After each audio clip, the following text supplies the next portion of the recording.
Hello, this is Up to Snuff, and today we have Kubo Won't Let Me Be Invisible, a show that's extremely cute, but is that all there is to it? Well, we'll find out. So let's get into it. I'm not gonna sugarcoat it, guys. Was this a fun series? Yes. Was it a cute series? Yes. Was there a lot of content and substance and a lot of great things going on with it? Not so much. So Nagisa, really great character, and her sister's obviously a meme in and of itself. Of course, you also have her cousin, which is great, and with Junta, you have his brother, he's so adorable. But you have to remember that they're in high school. Without parents, they look like loners. They look lost. And that's the main issue that I have, as well as secondary characters, because we don't see many of those. I mean, where's Nagisa's friends? Yes, they have some airtime, but it's very limited. And Junta's friends? I mean, who are they?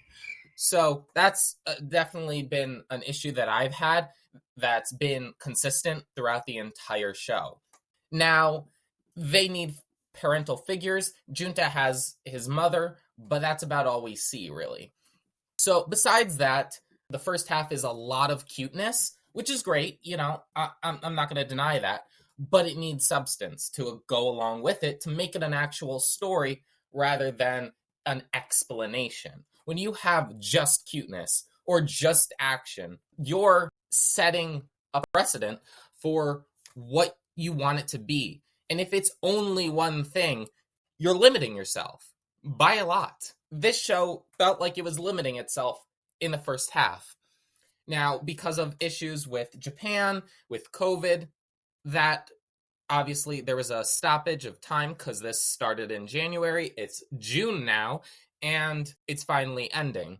So it had time to kind of reevaluate itself on a few topics and air itself out a bit, which is all well and good. But it didn't do entirely what I had hoped. So what did it do well?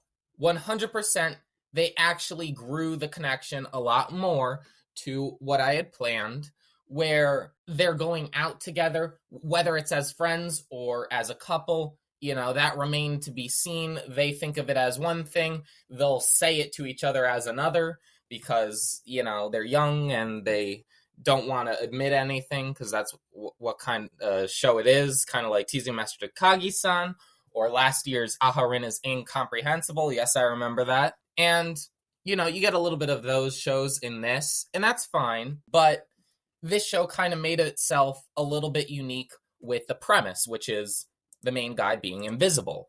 I was hoping for them to nail down something that made it unique because it deserved at least that. Now, the ratings, do they support this show? I think moderately. A 74% across the board for most of the season. It makes sense. I'm not going to go against it. I think that's fair. But as for the ending, I was hoping for an episode that was directly for the main characters, that was about their past, about their issues, about their problems. As for the final rating, I am going to give this a C+, just under a B-, because it didn't go that extra mile, and I'll see you next time.